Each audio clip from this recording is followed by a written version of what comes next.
नमस्कार मित्रांनो, आज बघणार आहोत आपण सार्वजनिक वित्त याच्यावरचे आतापर्यंत आयोगाला आलेले क्वेश्चन 2011 ते 2023 पर्यंतचे आपण क्वेश्चनचं विश्लेषण करणार आहेत. आता एकाच व्हिडिओमध्ये काय हे काय पूर्ण विश्लेषण होणार नाही.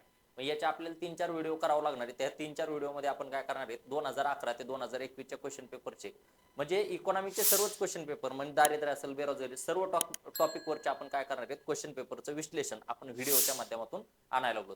आता बघूया काय क्वेश्चन आलेले आहेत आणि त्याचं विश्लेषण कसं करायचं ते बघूया आपण.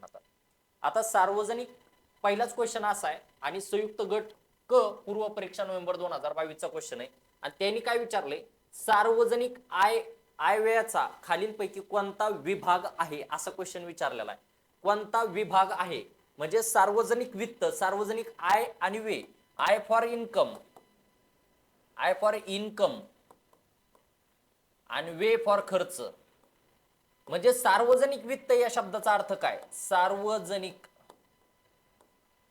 वित्त या शब्दाचा अर्थ काय, तर सरकारचा जमा व खर्च म्हणजेच सार्वजनिक वित्त किंवा सरकारची जमा म्हणजे किंवा सरकारचं उत्पन्न प्लस सरकारचा खर्च म्हणजे सार्वजनिक वित्त. समजलं सार्वजनिक वित्त या शब्दाचा अर्थ. सार्वजनिक वित्त या शब्दाचा अर्थ सरकारची जमा, त्यालाच आपण सरकारचं उत्पन्न व सरकारचा खर्च म्हणजे सार्वजनिक वित्त म्हणतो. त्यालाच आपण आय आणि व्यय, आय म्हणजे इन्कम आणि व्यय म्हणजे खर्च म्हणजे उत्पन्न आणि खर्च. मग याचे विभाग विचारलेले आहेत कोणते कोणते, तर बघा सार्वजनिक खर्च विभाग आहे, यस आहे. सार्वजनिक उत्पन्न, आता मी सांगितलं सार्वजनिक वित्त या शब्दाचा अर्थच मी सांगताना काय सांगितलंय, सरकारची जमा व खर्च. कारण की जमेचा एक भाग असणार आहे, कारण की दोन्ही एका खात्यावर आपण आणणार नाहीत, दोन वेगळे खाते असणार आहेत. सरकारचं जमाचं एक खातं असणार आहे आणि एक खर्चाचं खातं असणार आहे. दोन डिपार्टमेंट हे वेगळे आकडेवारी असणार आहे. दुसरी गोष्ट, हे ज्यावेळेस खर्च पण करतो किंवा उत्पन्न, कधी कधी काय होतं आपलं खर्च जास्त असतो उत्पन्न कमी असतं. मग त्यावेळेस काय करायचं, त्यावेळेस आपण कर्ज घेतो आणि कर्जाच्या माध्यमातून तो खर्च करत असतो. म्हणजे कर्ज विभाग पण असणार आहे, खर्च विभाग पण आहे, सार्वजनिक विभाग पण आहे. आता सार्वजनिक स्वास्थ्य या शब्दाचा अर्थ काय, तर आरोग्य असा अर्थ आहे त्याचा. सार्वजनिक स्वास्थ्य याचा अर्थ आरोग्य. आता हा हिंदी शब्द वापरला आयोगाने, हेल्थ असा शब्द आहे. सार्वजनिक स्वास्थ्य, मग सार्वजनिक स्वास्थ्य आरोग्याचा, सार्वजनिक वित्ताचा आणि आरोग्याचा संबंध आहे का, तर नाही. तर टोटल 5 डिपार्टमेंट येतात. किती, 5 डिपार्टमेंट आहेत. हे एक पहिलं खर्च, 2 उत्पन्न, 3 आपल्याला माहिती आहे ज्यावेळेस आपली तूट का तयार होती, म्हणजे अर्थसंकल्पीय तूट असेल, राजकोषीय तूट असेल, प्राथमिक तूट असेल, म्हणजे ह्या काय तुटी का तयार होत्यात, तर काय असतं, तर आपलं कधी कधी उत्पन्न कमी असतं आणि खर्च जास्त असतो. मग आपल्याला खर्च जास्त आहे, मग तो भागायचा, आता उत्पन्न नाही, मग तो खर्च भागायचा कुठून, तर कर्ज घेतो, त्याच्यामुळे कर्जाचं एक डिपार्टमेंट असणार. त्याच्यानंतर चौथं डिपार्टमेंट वित्तीय व्यवस्थापन. बघा चौथं, टोटल किती विभाग आहेत, 5 आहेत. तर चौथं डिपार्टमेंट बघा, चौथं डिपार्टमेंट वित्तीय व्यवस्थापन.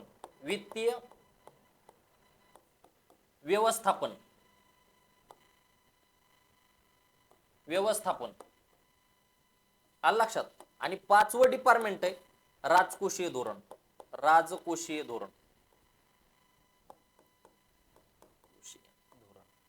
असे 5 डिपार्टमेंट. आलं लक्षात. म्हणून ध्यानात ठेवा, सगळ्यात सोपं आहे. आता जर विचारलं सार्वजनिक वित्ताचं कार्य किंवा राजकोषीय धोरणाचं कार्य, आता राजकोषीय धोरण आपल्याला माहिती आहे सगळ्यात महत्त्वाचं, आपल्या अर्थव्यवस्थेला नियंत्रित करण्यासाठी 2च धोरण आहेत. 2 धोरणाच्या माध्यमातून आपण अर्थव्यवस्था नियंत्रित करतो. एक राजकोषीय धोरण ज्याच्यात सरकारचं असतं आणि एक मॉनिटरी पॉलिसी, त्याला मौद्रिक धोरण म्हणतो, जे आरबीआयचं असतं. आता राजकोषीय धोरण जर आयोगाने विचारलं ना, राजकोषीय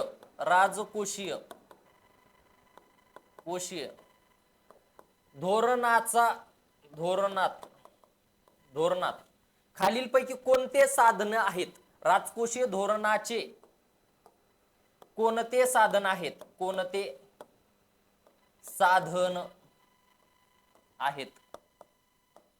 असा जर क्वेश्चन आला तर एवढं ध्यानात ठेवा, 4च शब्द आहेत राजकोषीय धोरणाचे. 1 कर, 2 करेतर उत्पन्न, कराच्या व्यतिरिक्त करेतर उत्पन्न, तीन सरकारची इतर काही, मग एक सरकारी एक शब्द पाहिजे सरकारी, आणि चार सार्वजनिक. सार्वजनिक हा शब्द पाहिजे. हे चार शब्द असेल तर ते राजकोषीय साधन. कर, करे तर, सरकारी किंवा सार्वजनिक, हे चार शब्द आले. कारण की आरबीआय ची पॉलिसी विचारता, आयोग विचारता, आरबीआय ची पॉलिसी जसं बघितलं रेपो, रिव्हर्स रेपो, मौद्रिक धोरण किंवा नैतिक समजावणी असेल, गुणात्मक साधने आणि संख्यात्मक साधने, जसे आरबीआयचे साधने आहेत. त्याच्यानंतर खुल्या बाजारातील रोख्यांची खरेदी विक्री, हे आरबीआयचे साधन आहेत. हे काय येतं? आरबीआयचे साधन आहेत. तसं राजकोषीय धोरणाचे म्हणलं कर, करे तर, उत्पन्न, सरकारी आणि सार्वजनिक. आता राजकोषीय धोरणाचे कार्य जर म्हणले तर तीन कार्य आहेत. कार्य विचारतोय, राजकोषीय धोरणाचे कार्य बघायचे आपल्याला. राजकोषीय धोरणाचे कार्य तीन. पहिलं कारण आहे, लिहून घ्या, एक नियतन कार्य. नियतन कार्य म्हणजे त्याला आपण म्हणतो सार्वजनिक वस्तू आणि खाजगी वस्तू, त्याला पब्लिक गुड, प्रायव्हेट गुड म्हणतो आपण, त्याला नियतन कार्य म्हणतो. दुसरं वितरण कार्य. वितरण याचा अर्थ काय की आपण बघा विषमता कमी करतो. विषमता कमी करतो म्हणजे काय करतो? वितरण करतो. म्हणजे याचा अर्थ काय करतो? श्रीमंताकडून कर गोळा करतो आणि गरिबाला वाटतो. याचा अर्थ काय? वितरण कार्य केलं. आणि तिसरं कार्य स्थैर्य कार्य. स्थैर्य म्हणजे तेजी आणि मंदीचे जे चक्र येतं ते टाळण्याचं काम करतो. राजकोषीय धोरणाचे कार्य किती? तर राजकोषीय धोरणाचे तीन कार्य. पहिलं कार्य नियतन कार्य, दुसरं कार्य वितरण कार्य, आणि तिसरं कार्य स्थिरता ठेवणे अर्थव्यवस्थेत. स्थिर कार्य म्हणतो, स्थैर्य कार्य. आलं लक्षात? तेजी मंदीचे चक्र टाळतो. आलं लक्षात? असं राजकोषीय धोरणाचे तीन कारण आहेत. चला बघूया आता पुढं. आता काय विचारले? राज्य सरकारच्या भांडवली प्राप्तीत टिंबटिंबचा समावेश असतो. आता हे बघा, इथं केंद्र सरकार वापरलंय का राज्य सरकार वापरलंय शब्द, हे महत्वाचं नाही. इथं शब्द वापरलाय तुम्हाला भांडवली प्राप्ती. भांडवली प्राप्ती आपले दोन गोष्टी आहेत. अर्थसंकल्पाचे विभाग जर विचारले, बघा मी काय सांगितलं, राजकोषीय धोरणाचे कार्य विचारलं तुम्हाला किती आहेत, तर तीन. तसं अर्थसंकल्पाचे विभाग किती, तर अर्थसंकल्पाचे विभाग म्हणतोय, अर्थसंकल्पाचे प्रकार नाही. अर्थसंकल्पाचे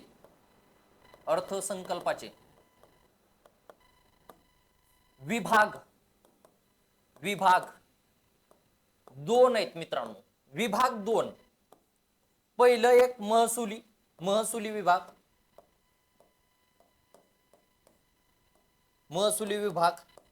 आणि दुसरा भांडवली विभाग.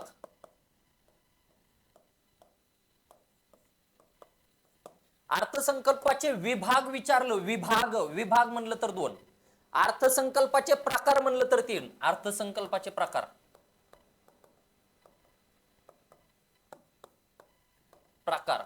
किती? तीन. विभाग दोन. अर्थसंकल्पाचे प्रकार तीन. एक समतोल अर्थसंकल्प, समतोल. दोन शिल्कीचा अर्थसंकल्प, आणि तीन तुटीचा अर्थसंकल्प, अर्थसंकल्पाचे प्रकार तीन, अर्थसंकल्पाचे विभाग दोन. आता एक महसुली आणि एक भांडवली. महसुली कशाला म्हणायचं? जिथं एक वर्षाच्या आतला दैनंदिन, बघा दिवसाचा, आठवड्याचा, 4 दिवसाचा, 2 दिवसाचा, 6 महिन्याची, एका वर्षाच्या आतला जो खर्च आणि जमा असणारे, त्या एका वर्षाच्या आतलं खर्च आणि जी जमा असणारे. अर्थसंकल्प या शब्दाचा अर्थच काय? अर्थसंकल्प या शब्दाचा अर्थ काय? सरकारने केलेला खर्च आणि सरकारची असलेली जमा म्हणजेच अर्थसंकल्प म्हणतो. मग महसुली वेगळा. आता हे दोन वेगळे घटक आहेत, महसुली आणि भांडवली. यस, दोन्ही डिफरन्स आहे. कारण की एका वर्षातल्या आतले खर्च आणि जे जमा असते, मग एका वर्षाच्या आतलं मग दिवसाचा असेल, 4 दिवसाचा, 8 दिवसाचा, 6 महिन्याचा, 7 महिन्याचा, एका वर्षाच्या आतली खर्च आणि जमा असती त्याला महसुली म्हणतो. आणि एका वर्षापेक्षा जास्त जी असती दीर्घकालीन, मग ती असती भांडवली. मग त्याच्यात काय येईल मला सांगा? दीर्घकालीन नेहमी अल्पकालीन आणि दीर्घकालीन याच्यात फरक असतो. जिथं गुंतवणूक शब्द येईल, गुंतवणूक,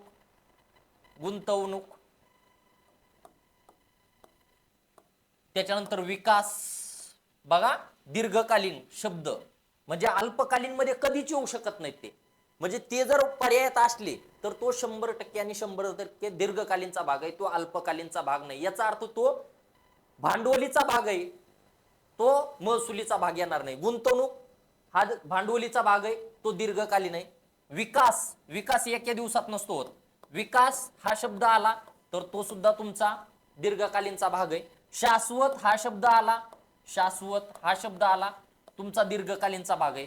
कर्ज हा शब्द आला, कर्ज कधीच अल्पकालीन नसतं, कर्ज हे दीर्घकालीन. ऍक्च्युली येतं अल्पकालीन, दीर्घकालीन, मध्यमकालीन पाडतो, पण कर्ज हे नेहमी भांडवलीसाठी वापरतो, म्हणजे एका वर्षापेक्षा जास्त कालावधीसाठी वापरतो. म्हणजे कर्ज हा शब्द आला तो नेहमी भांडवलीमध्ये असणार आहे.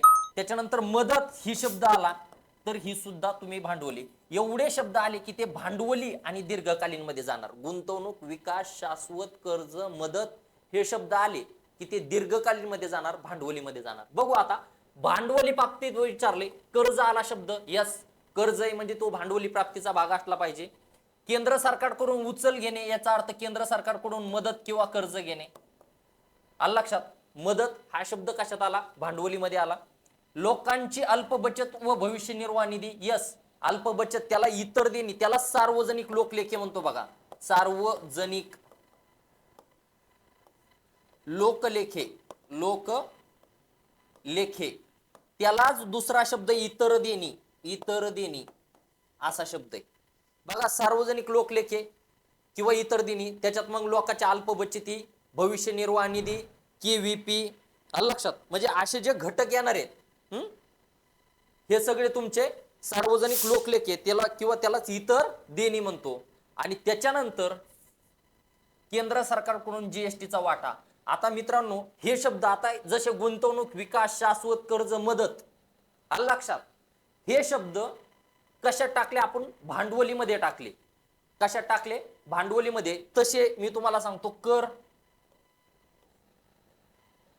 त्याच्यानंतर नफा,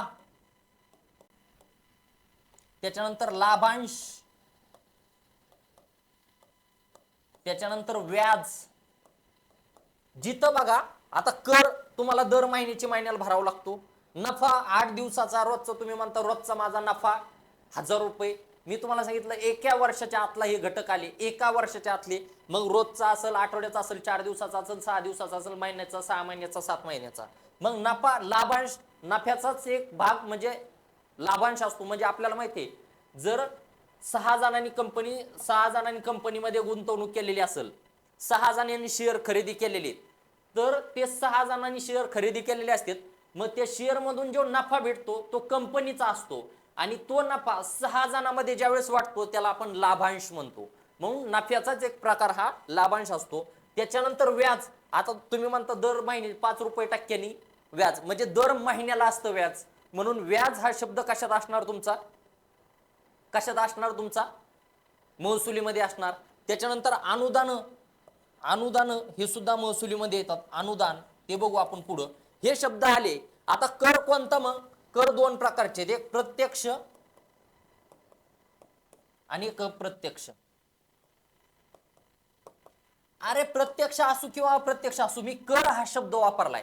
मग प्रत्यक्ष कर असेल, आता आपण कर एवढंच वाचायची सवय लागली. मग कराला नावं दिलेली आहेत. महामंडळ कर असेल, देणगी कर असेल, संपत्ती कर असेल, आयकर असेल, आलं लक्षात? त्याच्यानंतर तुमचा अबकारी कर असेल, केंद्रीय विक्री कर, जीएसटी असेल, कोणताही कर असू, हा कर हा महसुलीमध्ये येणार आहे. कशामध्ये येणार आहे? महसुली. म्हणून ड आपलं चुकलं. मग अ, ब आणि क हे आपले 3 उत्तर पाहिजे. म्हणजे पर्याय क्रमांक आपला 3 पाहिजे. समजलं? आता बघा नफा 2 प्रकारचा आहे. नफा पण, नफा कोणता विचारते ते बघू आपण. आता नफा जनरल, राजकोषीय सेवा, हा पण इकडं राजकोषीय सेवा, राजकोषीय, राजकोषीय सेवा ह्या पण कशात येतात? महसुलीमध्ये येतात. आलं लक्षात? महसुलीमध्ये राजकोषीय सेवा सुद्धा महसुलीमध्ये येतात. मग राजकोषीय सेवा म्हणजे काय? चलनी नोटा आणि नाणे याच्यातून जो प्राप्त होणारा नफा असतो त्याला आपण राजकोषीय सेवा म्हणतो. काय म्हणतो? चलनी नोटा आणि नाणे याच्यातून प्राप्त होणारा नफा म्हणजेच राजकोषीय सेवा. आता तुम्ही म्हणता याच्यातून कसा नफा होऊ शकतो? मित्रांनो, ही तयार करण्यासाठी आपल्याला खर्च, जर 10 रुपयाची नोट तयार केली तर तिला खर्च येतो आपल्याला किती? तर 1, 2 किंवा 3 रुपये एवढा खर्च येतो. मग 7 रुपये काय झाला रे मित्रांनो? हा नफा झाला आपला. काय झाला? नफा झाला. मग चलनी नोटा आणि नाणे याच्यातून प्राप्त होणारा नफा म्हणजे राजकोषीय सेवा, ह्या सुद्धा तो नफाच आला. राजकोषीय सेवा म्हणजे नफाच आहे, तो पण चलनी नोटा आणि नाण्यातून प्राप्त होणारा नफा. मग ह्यो पण नफा कशात येतो? महसुलीमध्ये येतो. मात्र मात्र निर्गुंतवणुकीतून प्राप्त नफा, निर्गुंतवणुकीतून प्राप्त, बघा बाकीचा सगळा नफा हा महसुलीमध्ये टाका, पण त्याच्या पुढं हा जर शब्द लागला निर्गुंतवणुकीतून प्राप्त होणारा नफा, हा एकच शब्द जर लागला, हा एकच नफा हा फक्त भांडवलीमध्ये जातो. का सांगतो मी तुम्हाला आत्ता सांगितली, गुंतवणूक हा शब्द भांडवलीचा भाग आहे. निर्गुंतवणुकीतून आलं का? निर्गुंतवणूक म्हणजे काय, तर सार्वजनिक उद्योगाचं खाजगीकरण केलं. आता उद्योग पण ध्यानात ठेवा, उद्योग पण हा भांडवलीचा भाग आहे. उद्योग हा सुद्धा भांडवलीचा भाग आहे. कीवर्डवर तुम्ही काय करू शकता, हे करू शकता, पर्याय काढू शकता. आता निर्गुंतवणुकीतून प्राप्त नफा, त्यालाच आपण दुसरं नाव आहे, जसं आपण इकडे बघितलेलं आहे काय, की हे सार्वजनिक लोकलेख्यालाच आपण काय म्हणतो, सार्वजनिक लोकलेख्यालाच आपण इतर देणी म्हणतो. तसेच निर्गुंतवणुकीतून प्राप्त नफा याला दुसरं नाव आहे की इतर मिळकत, इतर मिळकत असं नाव आहे. लक्षात आलं? म्हणून भांडवलीमध्ये बघितलेलं आहे आपण भांडवलीची पुन्हा व्याख्या करणार आहे. पुढे गेलं की आपलं पुन्हा पुन्हा रिपीट होणार आहे आणि ते पूर्ण तुमचं क्लिअर होऊन जाते. आलं लक्षात? त्याच्यात काही टेन्शन घेऊ नका. म्हणून आपलं फक्त ड चुकीचं आहे, आपलं अ ब क उत्तर पाहिजे. कारण की जीएसटी हे कशात येणार आहे, कर म्हणलं की कर कोणता बी असू तुमचा ह्याच्यामध्ये जाणार, कशामध्ये जाणार, महसुलीमध्ये जातो. ओके, आता काय विचारलंय यांनी, पुढचा क्वेश्चन बघा. पुढचा क्वेश्चन काय सांगतोय, very very very IMP question आहे. आता पुढचा क्वेश्चन सांगतो, कोणत्या शासनाच्या सार्वजनिक खर्चाची प्रवृत्ती पुढील प्रमाणे असते. म्हणजे सार्वजनिक खर्चाची प्रवृत्ती कोणती आहे, स्थिर आहे का, नाही, कधीच असू शकत नाही. सार्वजनिक खर्च नेहमी वाढता असणारे, 100% बरोबर आहे. घटता असणारे का, चूक आहे. बदलता चढ उतार असणारे का, नाही, कारण की फिक्स आहे. सार्वजनिक खर्चात चढ उतार होऊ शकत नाही, कारण की तो फिक्स खर्च असतो, तो सरकारला करावाच लागतो. काय, तो सरकारला करावाच लागतो. आता बघा, सार्वजनिक खर्च वाढण्याचे कारण काय आहेत, का वाढली, सरकारचा खर्च का वाढतो, का सारखा वाढतो, त्याचे एक 10-11 कारण आहेत. पहिलं, वाढती लोकसंख्या.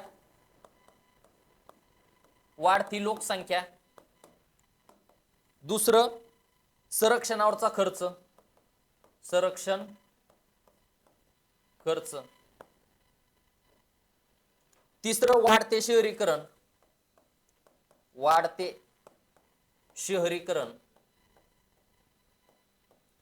सरकारचा खर्च का वाढतो, ह्या खर्च वाढण्याचे कारण बघतो. नेहमी वाढतोय, घटत कधीच घट होऊ शकत नाही, स्थिर कधीच राहू शकत नाही, आणि चढ उतार सुद्धा कधीच होऊ शकत नाही, कारण तो फिक्स खर्च आहे, पण नेहमी कसा असणार आहे, वाढता. तिसरं कारण बघितलेलं आहे, शहरीकरण. चौथं कारण, कल्याणकारी राज्य, आपल्याला मार्गदर्शक तत्वाची अंमलबजावणी करायची, कल्याणकारी राज्य. चौथं कारण आहे आर्थिक नियोजन, आपलं आर्थिक नियोजन आहे, आर्थिक नियोजन. पाचवं कारण आहे सार्वजनिक क्षेत्रातील उपक्रमात वाढ, सार्वजनिक क्षेत्रातील उपक्रमात वाढ. सहावं कारण आहे लोकशाही पद्धतीचा स्वीकार, लोकशाही पद्धतीचा स्वीकार.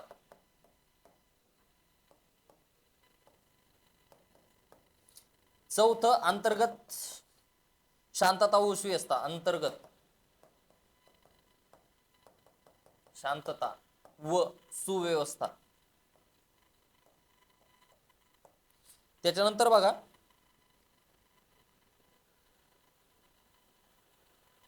6वं 7वं 8वं झालं. 9वं बघा, राष्ट्रीय उत्पन्नात वाढ.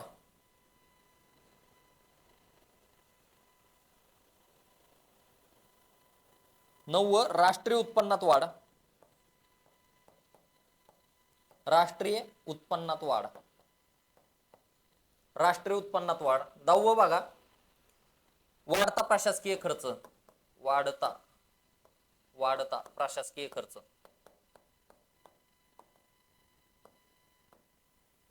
11वं, सरकारी यंत्रणेवर होणारी उधळपट्टी.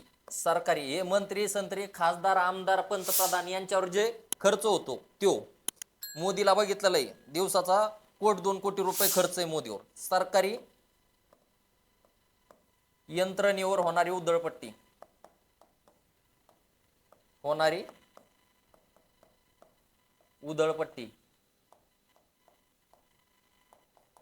आलं लक्षात. 12 कर्ज फेड व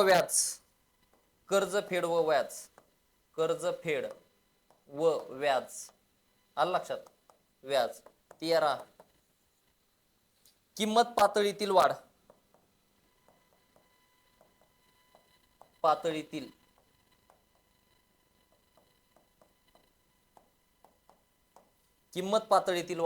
आलं लक्षात.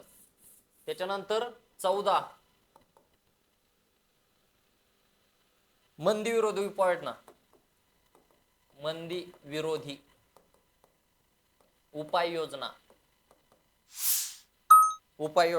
त्याच्यानंतर 15 आर्थिक वृद्धी आणि विकास, आर्थिक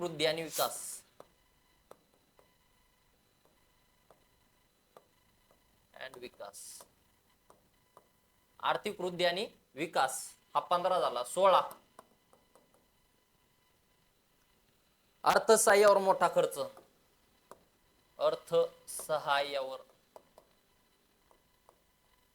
मोठा खर्च. 17 दारिद्र्य कमी करण्यासाठी योजना,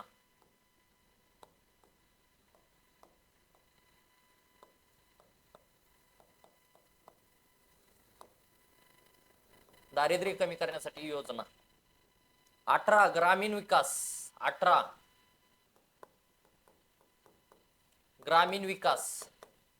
ग्रामीण विकास आणि 19 इतर कारण, 19 इतर कारण. ह्या कारणामुळे सार्वजनिक खर्च नेहमी काय होतो, वाढतोय. आलं लक्षात, हे ध्यानात ठेवा. आता सार्वजनिक खर्चाचं उद्दिष्ट जर विचारलं तुम्हाला, सार्वजनिक खर्चाचं उद्दिष्ट काय आहे, सार्वजनिक खर्च का वाढतो त्याची कारण हे 19. सार्वजनिक खर्चाचं उद्दिष्ट काय, का करतो आपण, त्याचा मोटिव्ह काय आहे, तर सार्वजनिक खर्चाचा उद्दिष्ट आहे तर 5 उद्दिष्ट आहेत. सार्वजनिक खर्चाचे उद्दिष्ट जर विचारले 5, पहिलं उद्दिष्ट आहे मूलभूत सेवाची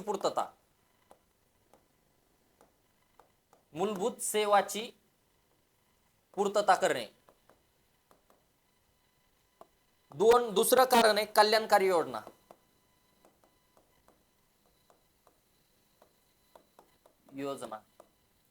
तिसरं कारण आहे संरक्षण, राष्ट्रीय संरक्षण.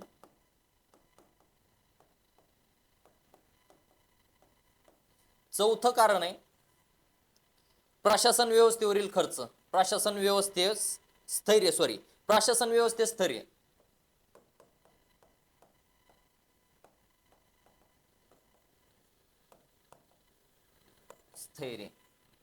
आणि 5वं कारण आहे आर्थिक विकासाला चालना.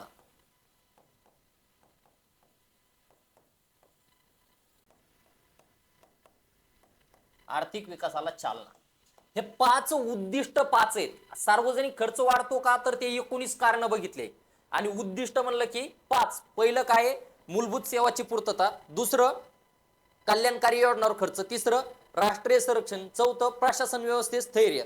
आणि 5वं आर्थिक विकासाला चालना. पण याच्यात एक ध्यानात ठेवा, सार्वजनिक खर्चाची जे सगळ्यात जास्त वाढतो त्याचं कारण काय, तर मुख्य 3 कारण आहेत. मुख्य जर विचारलं तर मुख्य 3. पहिलं व्याजावर आपला जास्त खर्च होतो. दुसरं प्रशासन व्यवस्थेवर खर्च आणि तिसरा संरक्षणावरचा खर्च. संरक्षण, प्रशासन आणि व्याज हे तिन्ही अनुत्पादक खर्च आहेत. याच्यापासून कोणतंही उत्पादन भेटत नाही. याच्यामुळं सगळ्यात जास्त खर्च वाढतो. चौथा अनुदान. मात्र अनुदान हा उत्पादक स्वरूपाचा आहे. भांडवली जरी अनुदान हा महसुली खर्च असला तरी तो भांडवली मालमत्ता निर्माण करण्यासाठी आपण काय करतो, त्याचा वापर करतो. आपण म्हणतो शेतीसाठी अनुदान दिले, आपण म्हणतो कंपनी स्थापन करण्यासाठी अनुदान दिली. म्हणजे याच्यामुळं काय होती, हा उत्पादक स्वरूपाचा आहे आणि सरकारचा तो खर्च असतो. अनुदान नेहमी सरकारचा खर्च आहे, सरकारची जमा कधीच नाही. मात्र व्याज, प्रशासनावरचा खर्च आणि संरक्षणावरचा खर्च हा अनुत्पादक स्वरूपाचा खर्च आहे, लिहून ठेवा. व्याज, संरक्षण आणि प्रशासन याच्यावरचा खर्च हा नेहमी आणि नेहमी अनुत्पादक खर्च म्हणून ओळखला जातो. तर अनुदान, शिक्षण, आरोग्य याच्यावरचा खर्च हा उत्पादक स्वरूपाचा खर्च असतो. चला पुढं. सार्वजनिक कर्जाचा परिणाम काय होतो हे बघायचं आपल्याला. आता सार्वजनिक कर्ज, आता कर्जाचे परिणाम बघायचेत आपल्याला. आता सार्वजनिक कर्ज जर घेतलं आपण, कर्ज घेतल्यावर काय होणार आहे मित्रांनो, 100% किमती वाढणार आहेत. कारण की आपल्याकडे पैसा येतो. आपण बघा, आपण घरी सुद्धा आपल्याला पैसे लागले का आपण काय करतो, आपल्याला वस्तू सेवा घ्यायच्या असल्या तर आपण काय करतो, तर कोणाकडून तरी पैसे घेतो, कर्जाने पैसे घेतो. म्हणजे आपल्या खिशात पैसा आला याचा अर्थ आपण त्याचं काहीतरी खरेदी करणार आहेत. म्हणजे 100% वस्तू आणि सेवाच्या किमती वाढणार आहेत. यस. उत्पन्न आणि संपत्तीतील वाटणी, विषमता निर्माण होणार आहे, 100% बरोबर आहे. श्रीमंत श्रीमंत होणार जर, कारण की किंमत पातळी वाढली की तुमचं काय होतं, संपत्ती आणि उत्पन्न, म्हणजे काही लोकांकडे संपत्तीचं काय होतं, त्याचं केंद्रीकरण होऊन जातं. त्याच्यामुळे उत्पन्न आणि संपत्तीतील याच्यात काय होती, विषमता निर्माण होती. म्हणून उत्पन्न आणि संपत्तीतील वाटणी याच्यावर परिणाम होतो. यस. विषमता निर्माण होती. कर वाढत आहेत का? यस. किंमत वाढली याचा अर्थ अर्थव्यवस्थेत पैसे आलाय, अर्थव्यवस्थेत पैसा आलाय म्हणजे लोक गुंतवणूक करणार, नफा वाढणार. नफा वाढला की आपण काय करतो, त्या उत्पन्नावर काय करतो, त्यांच्या इन्कम टॅक्स असेल, म्हणजे उत्पन्न असतं ना त्यांचं, उत्पन्न वाढलं की मग त्याच्यावर कर लावतो आपण. 100% कर वाढ होती का? यस. कारण की अर्थव्यवस्थेत जर तुम्ही पैसा वत्ताय, कर्ज घेताय, याचा अर्थ काय होताय, तुम्ही अर्थव्यवस्थेमध्ये पैसा वत्ताय याचा अर्थ लोकांच्या हातात पैसा जातो. पैसा आला, बचत वाढली. बचत सगळ्यात महत्वाचं, बचत ही व्हेरी IMP, बचतीवर सगळी अर्थव्यवस्था डिपेंड आहे. बचत वाढली तर तुमची गुंतवणूक वाढते. लगेच तुम्ही काय करता, गुंतवणूक करता. गुंतवणूक हे एक चक्र आहे बघा. बचत वाढली, गुंतवणूक वाढते. गुंतवणूक वाढली की उद्योग स्थापन होतात, म्हणजे तुमची काय होती, नफा राहतो. आलं लक्षात? नफा राहिला पुन्हा बचत राहते. बचत वाढली, गुंतवणूक होती. गुंतवणूक वाढली, नफा वाढतो, बचत वाढते. म्हणजे असं अर्थव्यवस्थेत मग काय होती, ती जी वाढत चालते. ती जी वाढली म्हणजे तुमच्या हातात पैसा आलेला आहे.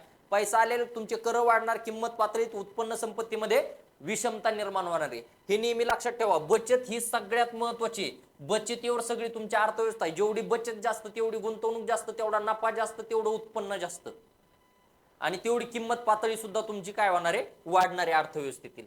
यस. आलं लक्षात? आता पुन्हा विकास होणार आहे का? यस. मी आता सांगितलं नाही ना, सार्वजनिक कर्ज आहे. अर्थव्यवस्थेत काय झालेली, म्हणजे तुमच्या हातात पैसे आलेत, किंमत वाढली, बचत जास्त आहे, नफा जास्त आहे, करवाढ जास्त आहे. याचा अर्थ गुंतवणूक वाढली म्हणजे तुमचा पाया, इतर गोष्टी, गुंतवणुकी सगळ्यासाठी सगळ्यात महत्वाचे काय, पायाभूत सुविधा. पायाभूत सुविधा म्हणजे पाणी आलं तिथं, रस्ते आले तिथं, वीज आली, सगळ्या गोष्टी आली. याचा अर्थ विकास पण काय होतोय, 100%. वरील पैकी सर्व पर्याय तुमचे काय पाहिजेत, बरोबर पाहिजेत. हा सार्वजनिक कर्जाचे परिणाम आहेत. बघा, आता सार्वजनिक कर्जाचे जर तुम्हाला परिणाम जर बघायचे असले, पहिलं उपभोगावर परिणाम होतो.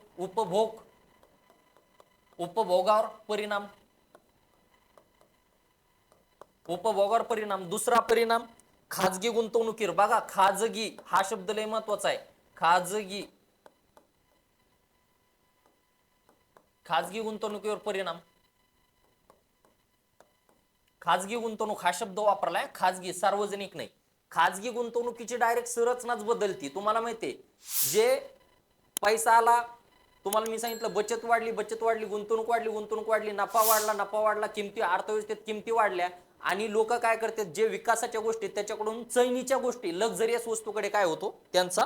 म्हणून आपल्याला माहितीये, तुटीच्या अर्थ भरण्याचे परिणाम काय होते, सार्वजनिक कर्जामुळे खाजगी गुंतवणूकदारांना गुंतवणुकीच्या संधीसाठी निधीची उपलब्धता कमी होते. बाजारात गुंतवणूक करण्यायोग्य निधी मर्यादित आहेत. सार्वजनिक कर्जामध्ये निधी रोखल्यास खाजगी क्षेत्राला निधी उपलब्ध होईल. सार्वजनिक कर्ज त्यामुळे खाजगी क्षेत्राला निधी उपलब्ध होण्यावर थेट परिणाम करतात. यस. ओके. त्याच्यानंतर खाजगी गुंतवणुकीवर परिणाम. तिसरं वितरणावर परिणाम होतो. आपण बघितलं, उत्पन्न आणि संपत्तीची विभागणी होते, त्याच्यामध्ये विषमता निर्माण होते. श्रीमंताकडे जातो, पुन्हा श्रीमंतावर आपण जास्त टॅक्स लावतो, आणि टॅक्स लावून आपण काय करतो, पुन्हा अर्थव्यवस्थेत पैसा होतो. म्हणजे इथं विषमता कमी करण्याचं पण काम करतो, विषमता इथं वाढते पण. आलं लक्षात? विषमता वाढली ती कमी करण्याचं काम करतो. म्हणून वितरणावर परिणाम होतो.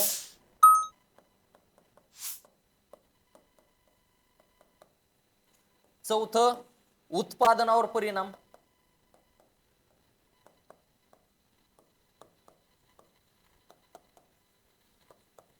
पाचवं सार्वजनिक कर्जे आणि पतनियंत्रण याच्यावर परिणाम होतो.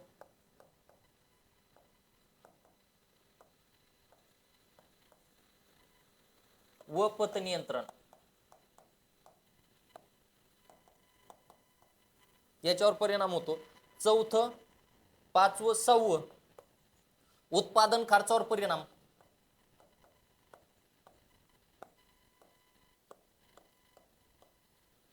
उत्पादन खर्चावर परिणाम. त्याच्यानंतर सातवं अर्थव्यवस्थेवर परकीय कर्जाचे परिणाम, अर्थव्यवस्थेवर परकीय कर्जाचे, अर्थव्यवस्थेवर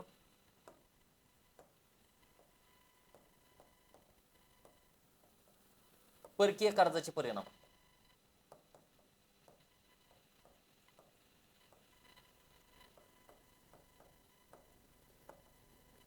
म्हणजे 7 परिणाम बघितलेत. उपभोगावर परिणाम होतो, खाजगी गुंतवणुकीवर परिणाम, वितरणावर परिणाम, उत्पादनावर परिणाम, सार्वजनिक कर्ज व पत नियंत्रणावर परिणाम, उत्पादन खर्चावर परिणाम आणि अर्थव्यवस्थेवर परकीय कर्जाचे देखील परिणाम होते. म्हणून ध्यानात ठेवा सार्वजनिक कर्जाचे परिणाम. आता कर्ज दोन प्रकारचे, एक सार्वजनिक आणि एक सरकारी. सार्वजनिक आणि सरकारी कर्जात फरक काय आहे मित्रांनो? सार्वजनिक कर्ज मोठं का सरकारी कर्ज व्यापक आहे? तर बघा, दोन कर्ज आहेत. एक सार्वजनिक कर्ज आहे, एक सार्वजनिक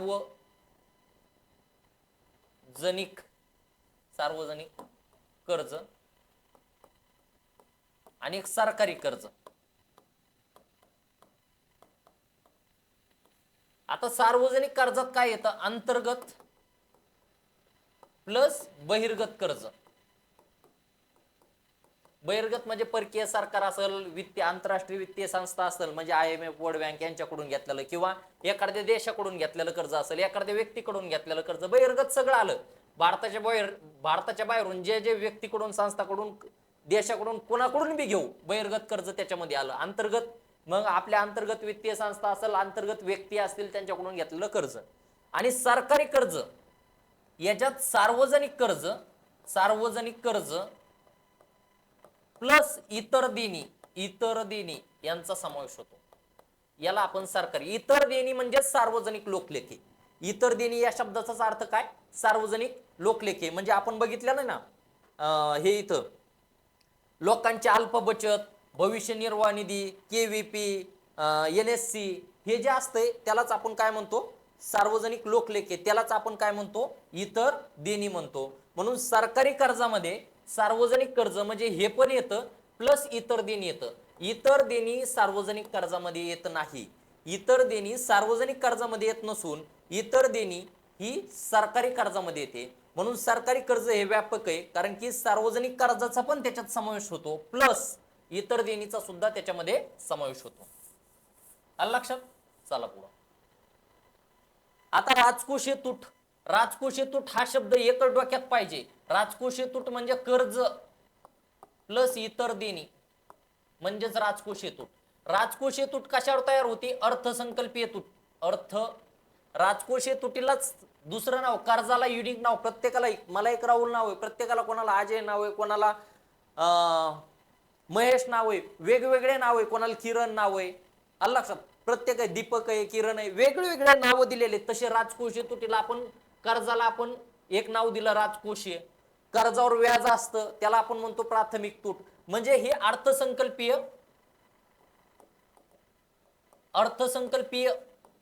अर्थसंकल्पावर ही राजकोषीय तूट असते. राजकोषीय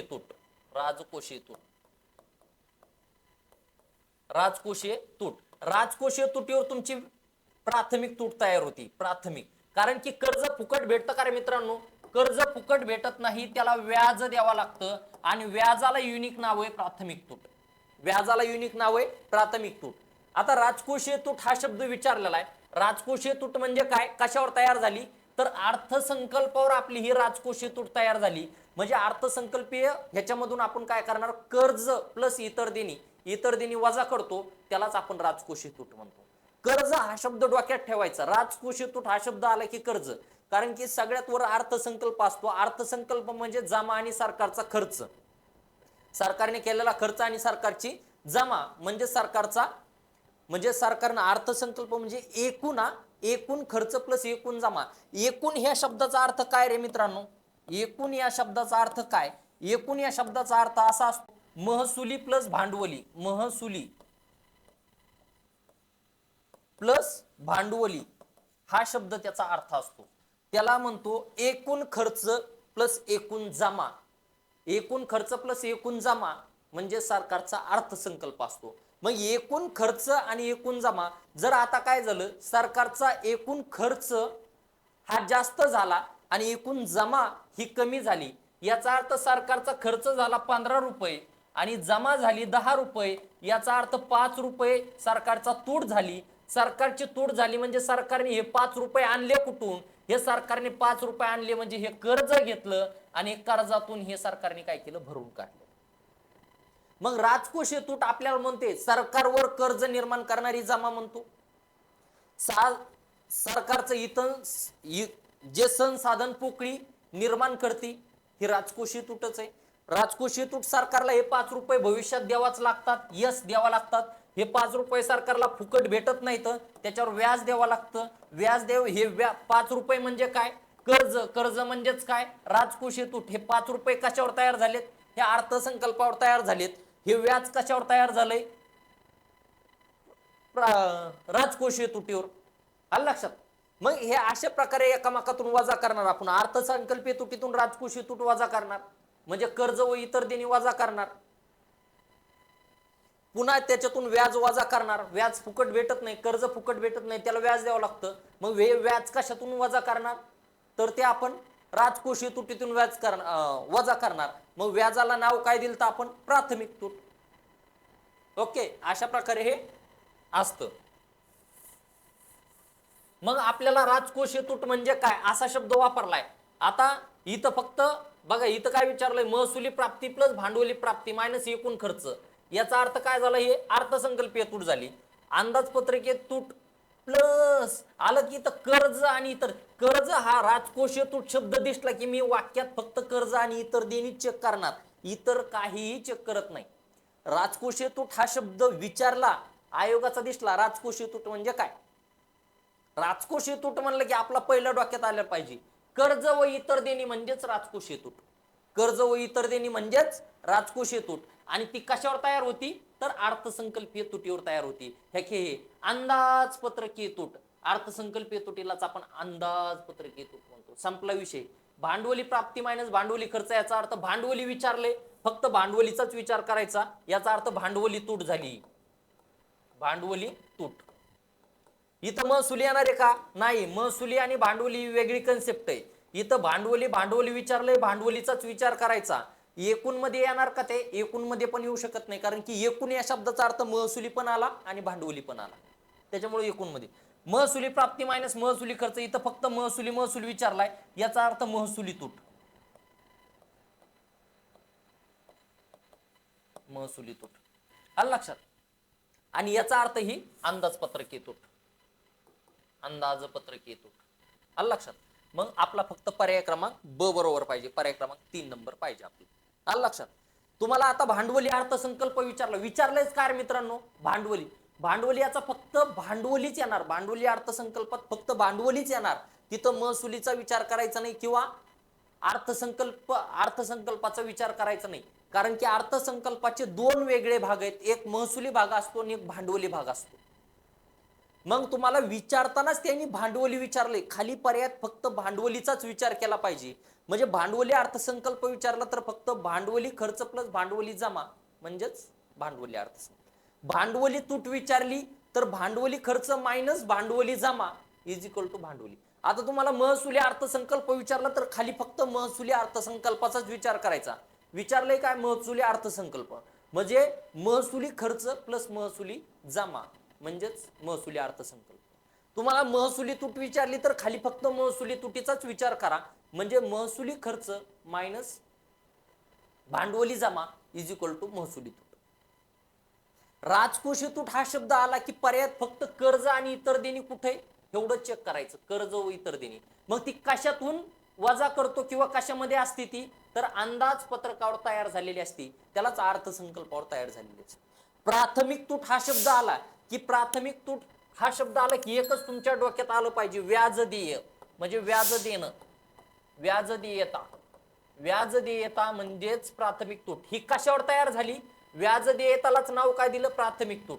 ही कशावर तयार झाली, राजकोषीय तुटीवर, ह्याच्यावर तयार झाली. म्हणजे ही राजकोषीय तुटीतून वजा करणार आपण. हे अशा प्रकारे आपलं स्ट्रक्चर असते. चला पहा, तुटीचा अर्थभरणा केल्यास परिणाम काय होतात, तर तुटीच्या अर्थभरण्याचे 5 परिणाम सगळ्यात महत्वाचे आहेत. किती, 5. एक, सार्वजनिक खर्चात वाढ होते, सार्वजनिक खर्चात वाढ होते, यस, खर्चात वाढ. दुसरं, चलन वाढ, चलन वाढ किंवा किंमत वाढ, किमती वाढतात. तिसरं, सक्तीची बचत, सक्तीची बचत. बघू काय तर. चौथं, खाजगी गुंतवणुकीच्या संरचनेत बदल, खाजगी गुंतवणुकीच्या. आता मी शब्द वापरले खाजगी, कोणती संरचना बदलती, खाजगी, सार्वजनिक नाही. मित्रांनो ध्यानात ठेवा, खाजगी गुंतवणुकीच्या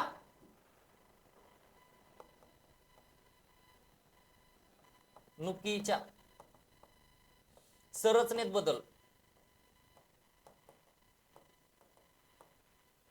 आणि 5वं, बँकाची पतनिर्मिती वाढते, बँकाची पतनिर्मिती वाढते, वाढते बर का, पत निर्मिती वाढते.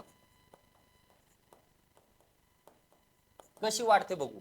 सार्वजनिक खर्चात वाढ होते, तुटीचा अर्थभरणा. याचा अर्थ काय रे मित्रांनो, ज्यावेळेस आपण आर्थिक वर्ष आपलं चालू असतं, त्या आर्थिक वर्षामध्ये आपली महसुली, आपली जमा, महसुलीच म्हणतो सॉरी, आपली जमा कमी असते आणि खर्च जास्त असतो, त्यावेळेस आपण जे कर्ज घेतलेलं असतं, जो आपल्याला हे करायचं असते, त्याच्यासाठी खर्च करण्यासाठी पैसे घेतलेले असतात, मग ते पैसे भरून काढणे, ते पैसे भरून काढण्यासाठी अर्थव्यवस्थेत वतिलेला पैसा, याचा अर्थ तुटीचा अर्थभरणा. तूट जी आपण जे 5 रुपये घेतलेले होते, ते 5 रुपये पुन्हा त्यांना देऊन टाकले. जर त्यांना देऊन टाकले, याचा अर्थ त्यांच्या खिशात पैसा आला, याचा अर्थ सार्वजनिक. आपण बघितलेलं आहे तुटीचा अर्थभरणा, आत्ताच पाठीमागे बघितलं, सार्वजनिक कर्जाचे परिणाम काय आलं लक्षात, किंवा सार्वजनिक खर्च का वाढतो, तर सार्वजनिक खर्च का वाढतो, त्याच्या 11 गोष्टी बघितलेल्या होत्या. त्या 11 गोष्टीमध्ये एक सांगितलेलं होतं मी तुम्हाला, कर्जफेड. हे की इथं 7वा पॉईंट होता, 7वा 10वा, कर्जफेड व व्याज. कर्जफेड व व्याज याचा अर्थ आपण तुटीचा अर्थभरणा करीत असतो, आणि तो तुटीचा अर्थभरणा केल्यामुळे सगळ्यात महत्वाचा परिणाम, जर आयोगाने विचारलं तुटीचा अर्थभरण्याचा मुख्य परिणाम म्हणजे काय, तर मुख्य परिणाम म्हणजे किंमत पातळीत झालेली वाढ. किंमत पातळीत झालेली वाढ. सरकारला तोटा होतो का, तर कधीच नाही. आलं लक्षात. ते ऍक्च्युली ती वेगळी गोष्ट आहे. सरकारला तोटा कधी होतो, कारण की सरकारने ज्यावेळेस घेतलेला असते त्यावेळेस सरकारचा त्या फायदा पण असतो, कारण की कर्ज कशासाठी घेतो, तर कर्ज भांडवली मालमत्ता निर्माण करण्यासाठी आपण कर्ज घेतलेलं असतं. आलं लक्षात. त्याच्यामुळे सरकारला तोटा हे चुकीचं आहे. उत्पादन पातळीत घट हे पण चुकीचं आहे, कारण की किंमत वाढली याचा अर्थ लोकांच्या हातात बचत वाढली, बचत वाढली म्हणजे लोकांनी गुंतवणूक केली, याचा अर्थ बेरोजगारी कमी झाली, नफा वाढला, पुन्हा गुंतवणूक वाढली, किंमत पातळीत वाढ झाली, याचा अर्थ किंमत पातळी सगळ्यात महत्वाचं वाढ आहे. त्याच्यानंतर सक्तीची बचत काय असते हे सांगतो तुम्हाला. सक्तीची बचत म्हणजे काय, आता किंमत वाढ झाली, तुटीचा अर्थभरण्याचा सगळ्यात मोठा दुष्परिणाम म्हणजे किंमत वाढ. आता काही लोकांचं उत्पन्न निश्चित असतं, त्याच्यात वाढ किंवा घट होत नाही. म्हणजे काही लोकांचं उत्पन्न जर 10,000 रुपये असेल, किती असेल, 10,000 रुपये असेल, मात्र त्यांचा खर्च सध्या किती आहे, 6,000 रुपये खर्च आहे. आलं लक्षात. 4,000 रुपये त्यांची बचत आहे. पण किंमत वाढल्यामुळे काय झालं, वस्तू जी 2 रुपयाची होती ती 4 रुपयाची झाली. किती झाली, 4 रुपयाची झाली. म्हणजे यांचा खर्च काय झाला, 6,000 वरून डायरेक्ट 8,000 रुपयावर गेला, कारण की वस्तूच्या किमती वाढल्या ना. पण त्यांचं 10,000 रुपये उत्पन्न वाढलंय का, नाही, ते 10,000 रुपयेच आहेत. फक्त वस्तू आणि सेवाच्या याचं निश्चित उत्पन्न. सक्तीची बचत कोणाला होते, तुटीचा अर्थभरणा केल्यावर, तर ज्यांचं निश्चित उत्पन्न असतं त्या निश्चित उत्पन्नावाल्या लोकांचं काय करावं लागतं, त्यांना सक्तीची बचत करावं लागते, कारण की त्यांचं उत्पन्न ही निश्चित आहे, त्याच्यामध्ये काय वाढ होत नाही. 10,000 रुपये भेटणार आहेत, 10,000 रुपये भेटणार आहेत, पण वस्तू आणि सेवा काय झाल्या, महाग झाल्या. जिथं 4,000 रुपये बचत होती आता तिथं काय झाली, 2,000 रुपये बचत व्हायला लागली. आता इथं मित्रांनो मी हा शब्द वापरलाय, खाजगी गुंतवणुकीच्या तुटीच्या अर्थभारण्यामुळं खाजगी गुंतवणुकीच्या संरचनेत बदल होतो, सार्वजनिक गुंतवणुकीच्या नाही हा शब्द. तर खाजगी गुंतवणुकीच्या संरचनेत बदल याचा अर्थ काय, तर लोक काय करते, जे उत्पादक गोष्टीकडे खर्च करायचा आहे ते अनुत्पादक म्हणजे लक्झरियस गोष्टीकडे काय करायला लागतात, गुंतवणूक करायला लागतात. म्हणजे लोक काय करतात, पैसा वाढला पैसे लोकांना गाडी घे, गोडी घे, त्याच्यानंतर अशा ज्या मोबाईल चांगला घे, मग अशा गोष्टीकडे लोकांनी काय झालेला असतो, कल वळलेला असतो. मग खाजगी उद्योगांचं वैशिष्ट्य काय असतं, जिथं आपल्याला नफा भेटन तिकडे त्यांचे उद्योग वळविलेले असते, त्याच्यामुळे खाजगी गुंतवणुकीच्या संरचनेत बदल. आणि चौथी गोष्ट, बँकाची पतनिर्मिती वाढते, कारण की लोकांच्या हातात बँकाचं प्राथमिक कार्य काय, ठेवी स्वीकारणे आणि कर्ज देणे हे बँकाचं प्राथमिक कार्य. लोकांच्या हातात पैसा आला, लोकांच्या हातात काही लोक बँकेत ठेवणार, काही लोक पुन्हा कर्ज घेणार, खर्च करणार, आलं लक्षात. त्याच्यामुळे सर्क्युलेशन फास्ट होतं, त्याच्यामुळं बँकाची व्यापारी बँकाची काय होती, तुटीच्या अर्थभारण्यामुळं पतनिर्मिती वाढते. म्हणून तुटीच्या अर्थभारण्याचे मुख्य 5 परिणाम, सार्वजनिक खर्चात वाढ, चलनवाढ किंवा किंमत वाढ म्हणतो आपण, सक्तीची बचत, खाजगी गुंतवणुकीच्या संरचनेत बदल आणि बँकाची पतनिर्मिती वाढते, आलं लक्षात. आता तुटीच्या अर्थभारण्याचे स्रोत जर विचारले काय आहेत, तर तुटीच्या अर्थभारण्याची संकल्पना जर आपल्या भारतात विचारली तर भारतामध्ये आपल्या संकुचित संकल्पना वापरतो आणि अमेरिकेमध्ये व्यापक संकल्पना आहे तुटीच्या अर्थभारण्याची. तुटीच्या अर्थभारण्यामध्ये सगळ्यात महत्वाचं काय, कशाचा वापर केला जातो, एक आरबीआय कडून कर्ज घेऊ शकतो आपण, आरबीआय कडून कर्ज तुटीचा अर्थ भरण्यासाठी. आरबीआय कडून काय करू शकतो, सरकार काय करतं, सरकार आरबीआय कडून कर्ज तुटीच्या अर्थ भरण्यात. आयोगाने जर विचारलं काय काय येऊ शकतं तुटीच्या अर्थ भरण्यात, आरबीआय कडून कर्ज किंवा मग सरकारी रोख्यांची विक्री करणे, सरकारी रोख्यांची विक्री करणे, आलं लक्षात. आणि तिसरं, संचित निधीतून, स्वतःच्या संचित निधीतून खर्च, स्वतःच्या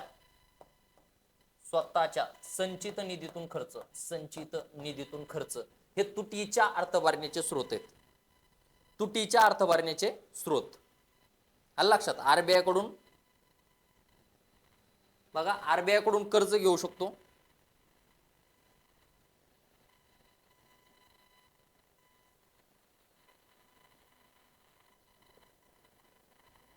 आरबीआय कडून कर्ज घ्यायचे, सरकारी रोखे विक्री करून, विक्री कोणाला केली जाते, बाजारात आलेल्या सरकारी हुंड्याच्या प्रमाणात हे काय केलं जातं, मग सरकारी रोखे जे सरकारच्या हुंड्या असतात त्या हुंड्या काय केल्या जातात, विक्री केल्या जातात बाजारामध्ये आणि त्याच्यातून कर्ज उभारलं जातं. म्हणजे सरकारी रोख्यातून, स्वतःच्या संचित निधीतून आणि आरबीआय कडून कर्ज घेऊन तुटीचा अर्थ भरण्यासाठी वापर केला जाऊ शकतो आणि त्याचे परिणाम आपण 5 बघितलेले आहेत. चला पुढे. खालीलपैकी कोणता खर्च हा गैरविकास खर्च नाही, गैरविकास याचा अर्थ तो विकासाच्या बाजूने. मग मी तुम्हाला सांगितलं संरक्षण, व्याज, प्रशासनावरचा जो खर्च आहे तो नेहमी हा संरक्षण, व्याज आणि प्रशासन याच्यावरचा जो खर्च असतो तो नेहमी गैरविकासात्मक असतो. तर शिक्षण, आरोग्य, आता वैद्यकीय सुविधा, हॉस्पिटल आहेत, हॉस्पिटलमध्ये तुम्ही वेगवेगळ्या सुविधा काय केल्यात, हे केल्यात, म्हणजे पायाभूत सुविधावरचा जो खर्च असतो ना, शिक्षण, आरोग्य याच्यावरचा जो खर्च असतो, रस्ते, वीज, लाईट, हा नेहमी उत्पादक स्वरूपाचा असतो, याच्यापासून काहीतरी भेटतं. पण आता व्याज देणे, संरक्षण आणि पोलीस हा जो खर्च आहे तो कसा आहे, म्हणजे गैरविकासात्मक आहे, म्हणजे विकासात्मक नाही तो. तर शिक्षण, आरोग्य, लाईट, पाणी, वीज, रस्ते हा जो खर्च असतो पायाभूत सुविधांचा हा तुमचा विकासात्मक खर्च असतो. कसा असतो, विकासात्मक. अनुदान कसे येतं, अनुदान विकासात्मक आहे. यस, आपल्याला मग एवढे दिवस तर झाले, अमेरिका काय म्हणते, कृषीवरचे अनुदान काय करा, रद्द करा. कारण की अनुदान दिले तर अनुदान दोन्ही, अनुदान हा महसुली खर्च आहे, अनुदान हा महसुली, पण महसुली विकासात्मक आहे. कारण की अनुदान हे आपण काय भांडवली मालमत्ता, बघा अनुदान जरी महसुली खर्च असला तरी तो भांडवली मालमत्ता निर्माण करण्यासाठी वापरतो. कशासाठी? भांडवली मालमत्ता निर्माण करण्यासाठी वापरतो. म्हणून अनुदान हा विकासात्मक खर्च आहे. कसा आहे खर्च? विकासात्मक आहे, मात्र महसुली खर्च येतो. बघा दोन गोष्टी आहेत त्याच्यामध्ये. हा अनुदान हा महसुली खर्च आहे, कारण की दैनंदिन आता अनुदान तुम्हाला शेतकऱ्याला कंटिन्यू अनुदान लागत आहेत, कंटिन्यू अनुदान लागत आहेत शेतकऱ्यासाठी. तर कंटिन्यू म्हणजे हे एका वर्षाच्या आतले आहेत असं याचा अर्थ आहे. म्हणजे ते महसुलीमध्ये यायला लागले, म्हणून अनुदान हे महसुलीमध्ये. रेग्युलर तुम्हाला अनुदान दिले जाते. तुम्हाला शेतीवर वेगवेगळ्या अवजारावर असतील, अन्नधान्यावर असतील, वेगवेगळ्या प्रकारचे तुम्हाला अनुदान भेटतात. म्हणून त्याच्यामुळं अनुदान महसुली खर्च आहे, मात्र भांडवली मालमत्ता निर्माण करण्यासाठी वापरतो. म्हणून अनुदान हा विकासात्मक खर्च आहे. आपण म्हणतो शेतकऱ्याला अनुदान दिले सरकारने. का दिले? तर शेतीचं उत्पादन जास्तीत जास्त शेतकऱ्यांनी कसं वाढावं, शेतीचं उत्पादन जास्तीत जास्त कसं वाढावं याच्यासाठी काय केलेलं असते, शेतकऱ्याला अनुदान दिलेले असते. झालं का? उत्पादन वाढलं, विकासात्मक. किंवा एखादा मागास भाग आहे, तिथं जर एखादी कंपनी येत नसेल, सवलती दिल्या, तिथं अनुदान दिले, तर मागास भागामध्ये सुद्धा काय येतात, कंपन्या यायला लागतात. का कंपन्या येतात? तर सरकारने तिथं सवलती दिलेल्या असतात, सरकारने तिथं अनुदान दिलेले असतात. झाला का? विकासात्मक खर्च आहे. म्हणून तो भांडवली मालमत्ता निर्माण करणारा देखील आहे, मात्र खर्च कशात येतो? तो महसुली खर्चात येतो. चला पुढे. म्हणून वैद्यकीय सुविधा, व्याज, संरक्षण, पोलीस किंवा प्रशासनावरचा जो खर्च आहे तो कसा आहे तुमचा? गैरविकासात्मक आहे. तर शिक्षण, आरोग्य, पायाभूत सुविधा याच्यावरचा खर्च हा विकासात्मक आहे. अनुदान सुद्धा तुमचा विकासात्मक खर्च आहे. चला पुढे. आता 1987-88 बघा, 87-88 केंद्र सरकारने सार्वजनिक खर्चाचे वर्गीकरण खालील प्रकारे कसं केलं? बघा 87-88 सार्वजनिक खर्चाचे वर्गीकरण आपण दोन गटात केलं. योजना खर्च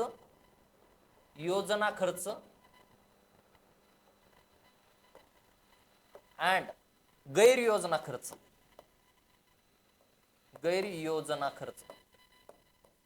असे दोन गटात केले. त्यालाच आपण संरक्षणावरचा खर्च चूक आहे नागरिक, विकास आणि विकासेतर महसुली आणि भांडवली चूक आहे. महसुली आणि भांडवली ऑलरेडी आपल्या अर्थसंकल्पाची उघड, चालू खर्च आणि भांडवली खर्च चूक आहे. तर विकास आणि विकासेतर खर्च त्यालाच योजना खर्च आणि गैरयोजना खर्च म्हणतो. बघा 1987-88 ला केंद्र सरकारने सार्वजनिक खर्चाचे वर्गीकरण विचारले. त्यालाच आपण योजना खर्च, गैरयोजना खर्च, त्यालाच विकास खर्च आणि विकासेतर खर्च म्हणतो. हा खर्च मात्र आपण आता बंद केलाय. कधीपासनं? 2017-18च्या अर्थसंकल्पात आपण बंद केलाय. बघा 87 मध्ये 7 येतं, 88 मध्ये 8 येतं, 17 मध्ये 7 येतं, 18 मध्ये 8 येतं. आता आयोगाने विचारलंय कधी आणला होता. डायरेक्ट आयोग असा पण उलटा क्वेश्चन विचारू शकतोय, विकास आणि विकासेतर खर्च आपण कधीपासून चालू केलता? 87-88 पासून. किंवा सार्वजनिक खर्चाचे वर्गीकरण आपण केव्हा केले? पहिल्यांदी 87-88 ला. किंवा योजना खर्च आणि गैरयोजना खर्च याचं वर्गीकरण कधी केलं आपण? 87. म्हणजे याच्यावरच मी 3 क्वेश्चन तयार केलेत. एक, सार्वजनिक खर्चाचे वर्गीकरण दोन गटात कधी केले? 87-88 ला. योजना खर्च आणि गैरयोजना खर्च याचं वर्गीकरण कधी केलं? 87-88 ला. विकास खर्च आणि विकासेतर खर्च याचं वर्गीकरण कधी केलं? 87-88 ला. मग हा रद्द कधी केलं? हे जे योजना खर्च, गैरयोजना, विकास किंवा विकासेतर खर्च आहे हा 17-18 म्हणजे आपले अरुण जेटलीने 17-18 ला 3 गोष्टी आणलेल्या आहेत. बघा सगळ्यात महत्वाचं, रेल्वे अर्थसंकल्प 1921च्या ॲक्वर्त समितीनुसार 1924 पासून आपला वेगळा मांडायचा होता. आता रेग्युलर अर्थसंकल्पामध्येच आपण काय केलं? रेल्वेचा अर्थसंकल्प आणला 17-18 लाच. 1 फेब्रुवारी पासून आपण पहिल्यांदा 28 फेब्रुवारीला आपण अर्थसंकल्प मांडायचो. पण 17-18 पासूनच आपण काय केलं? 1 फेब्रुवारीला अर्थसंकल्प मांडायला लागलो. आणि दुसरी गोष्ट, जो सार्वजनिक खर्चाचं योजना खर्च, गैरयोजना किंवा विकासेतर खर्च हे जे वर्गीकरण होतं, हे वर्गीकरण आता रद्द केलं. हे सुद्धा 17-18 ला. म्हणजे 17-18च्या 3 गोष्टी खूप महत्वाच्या आहेत. आणि ऍक्च्युली हे वर्गीकरण तुम्हाला जर असा क्वेश्चन जरी विचारला की विकास खर्च किंवा विकासेतर खर्च किंवा सार्वजनिक खर्चाचं जे योजना खर्च, गैरयोजना खर्च आहे हे वर्गीकरण रद्द करा, अशी पहिल्यांदी शिफारस रंगराजन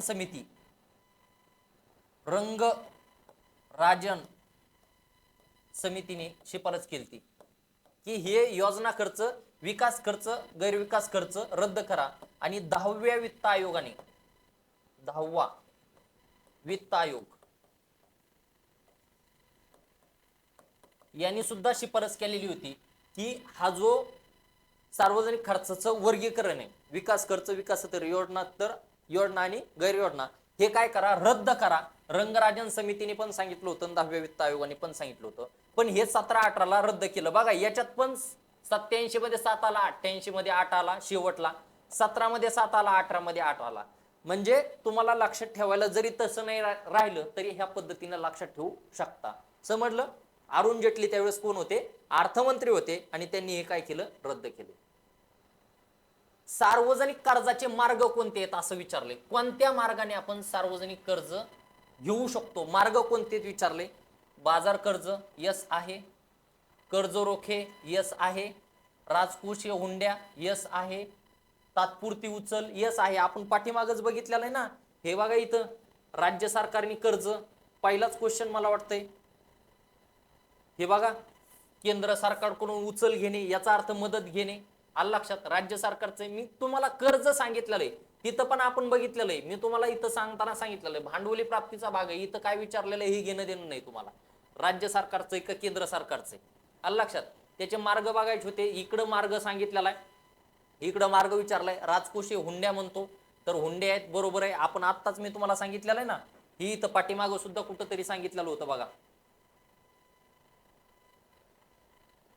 हा, हे इथं तुटीचा अर्थ भरण्यासाठी सरकार काय करू शकतं? रोखी विकत, म्हणजे त्यालाच आपण काय म्हणतो?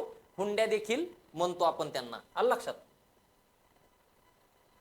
आणि तात्पुरती उचल, तर हे सार्वजनिक कर्जाचे मार्ग आहेत. सार्वजनिक कर्ज हे अंतर्गत पण असू शकतं, बहिर्गत पण असू शकतं. अंतर्गत म्हणलं की आपले अंतर्गत बाजार कर्ज. बाजार कर्ज कशाला म्हणतो रे मित्रांनो? हे जर असा जर क्वेश्चन विचारला, बाजार कर्जामध्ये कशाचा समावेश होतो? बाजार कर्ज म्हणजे व्यापारी बँका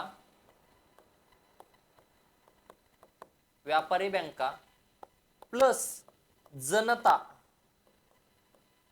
यांच्याकडून, हे दोघांकडून जे कर्ज घेतलेलं असतं त्याला आपण बाजार कर्ज म्हणतो. व्यापारी बँका आणि जनता, प्रत्यक्ष लोकांकडून कर्ज घेतलेलं असतं त्याला आपण काय म्हणतो? जनता म्हणतो. सरकारचा मुख्य स्रोत जर अंतर्गत कर्जामधला जर विचारलं तर जनता हा सरकारचा सगळ्यात मोठा स्रोत आहे कर्ज घेण्याचं, हे ध्यानात ठेवा.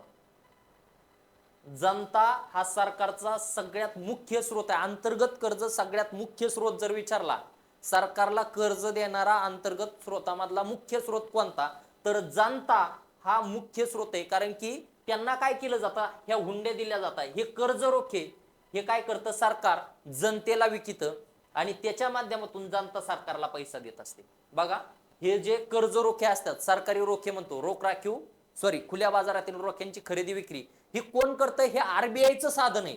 आरबीआय सरकारचं जर तुम्हाला विचारलं खुल्या बाजारातील रोख्यांचे खरेदी विक्री, त्याला ओएमओ म्हणतो, ओपन मार्केट ऑपरेशन म्हणतो.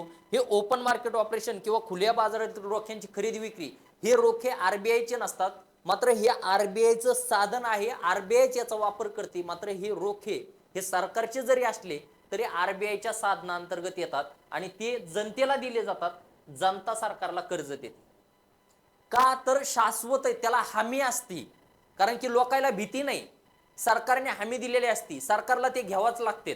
जर सरकारने नाही घेतले तर सरकारवरचा विश्वास कमी होतो. म्हणून लोक काय करतात? इतर लोकांना कर्ज देण्यापेक्षा, कारण की इकडे लोक बुडवतात.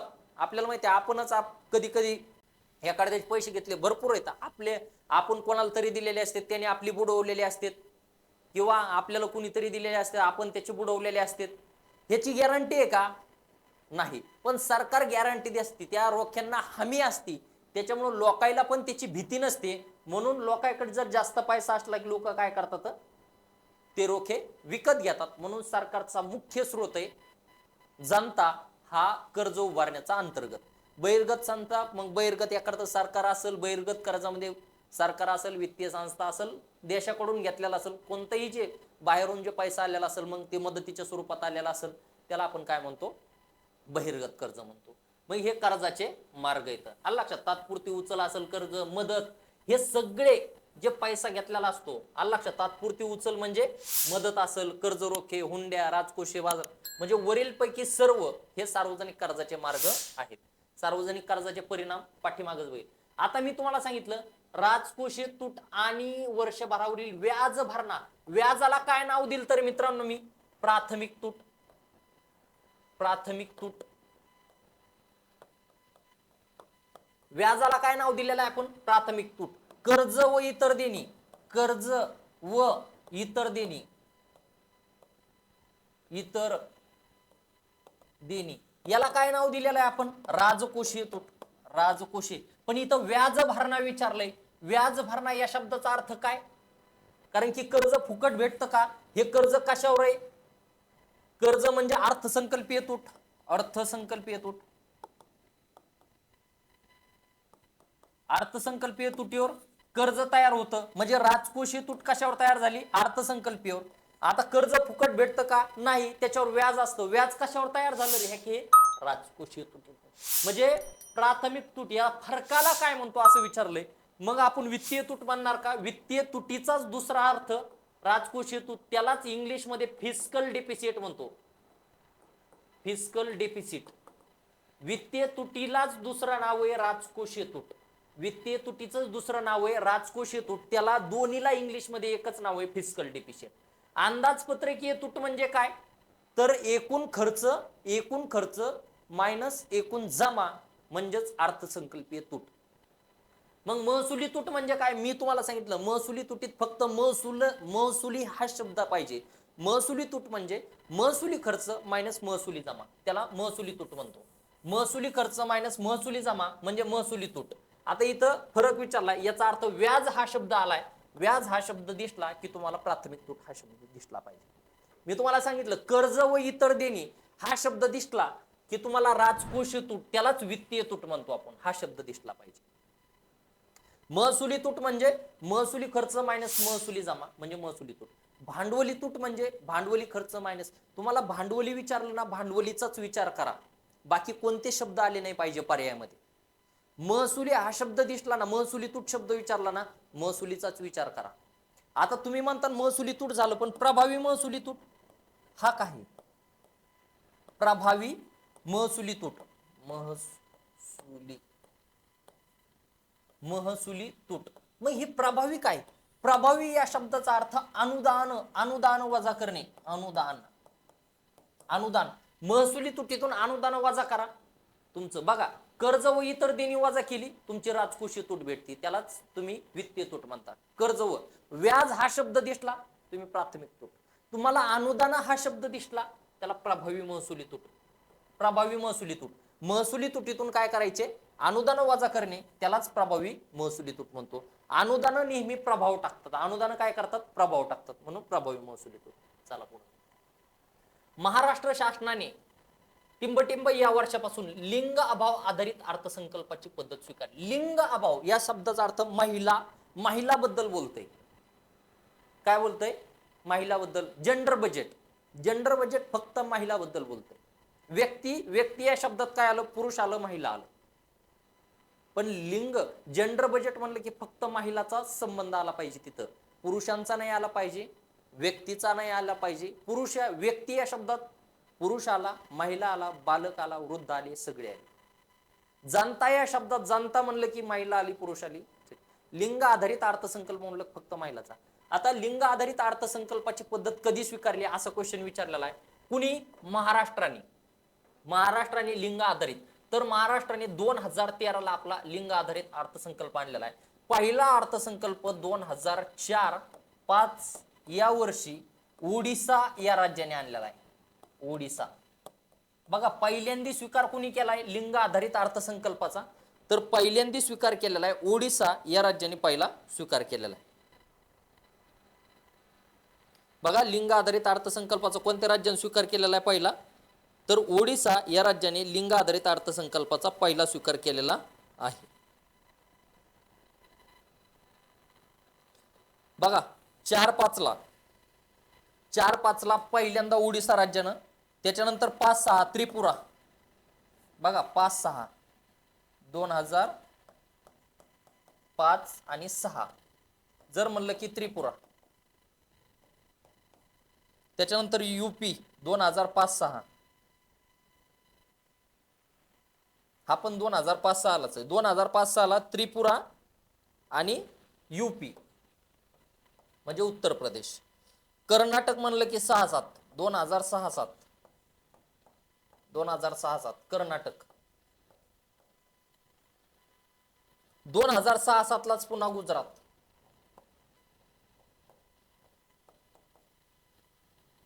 आणि 2013ला महाराष्ट्र.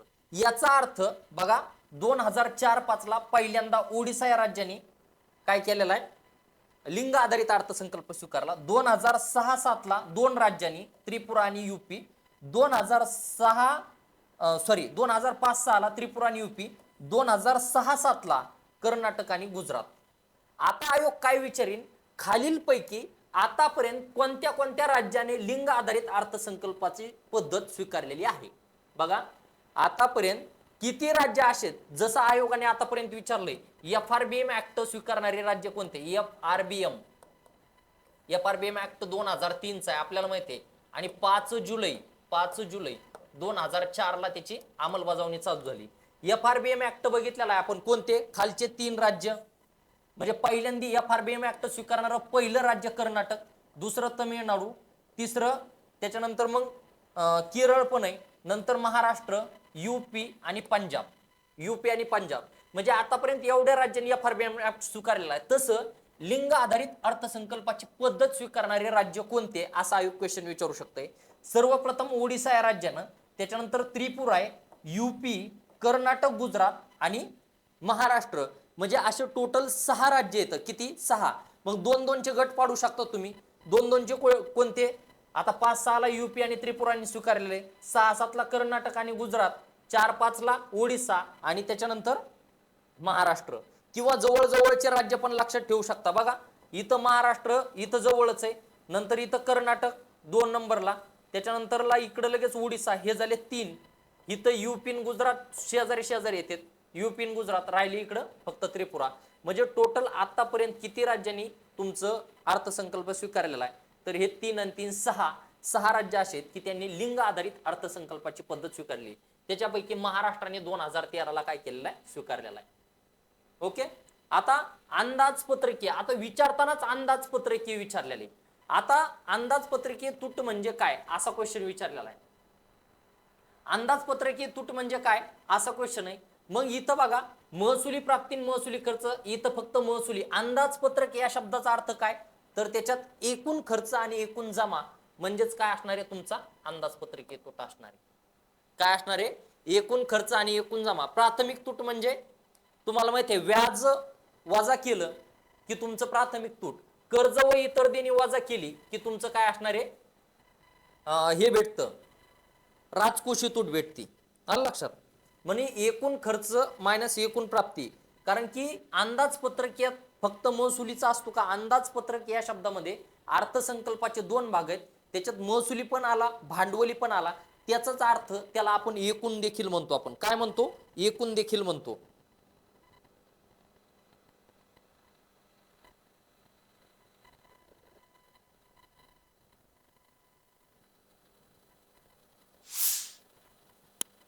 आलं लक्षात? अंदाजपत्रकालाच आपण एकूण देखील म्हणतो. वित्तीय तूट म्हणजे कर्ज व इतर देणी हा शब्द आला की तुमची वित्तीय तूट, त्यालाच राजकोषीय तूट म्हणतो. कर्ज व इतर देणी हा शब्द आला की वित्तीय तूट, त्यालाच राजकोषीय तूट म्हणतो. व्याज देय हा व्याज शब्द आला की तुमचं, अनुदान शब्द आला की तुमची प्रभावी महसुली तूट पाहिजे. ओके. महसुली प्राप्ती, महसुली खर्च याचा अर्थ फक्त महसुली तूट आला इथं. त्याच्यानंतर भांडवली प्राप्त मायनस भांडवली खर्च याचा अर्थ तुमचा काय झालं, भांडवली तूट झाली. आता एकूण प्राप्ती आणि एकूण खर्च यालाच आपण असं म्हणू शकतो महसुली. याला बघा, एकूण या शब्दाचा अर्थ 2 झाले. महसुली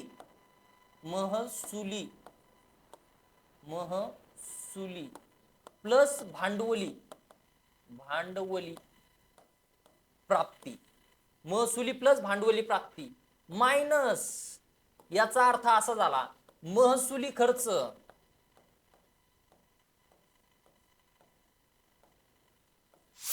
मायनस भांडवली खर्च. सॉरी, हा प्लस भांडवली. इथं मायनसचं चिन्ह दिलं ना आपण, इथं मायनसचं दिलं. भांडवली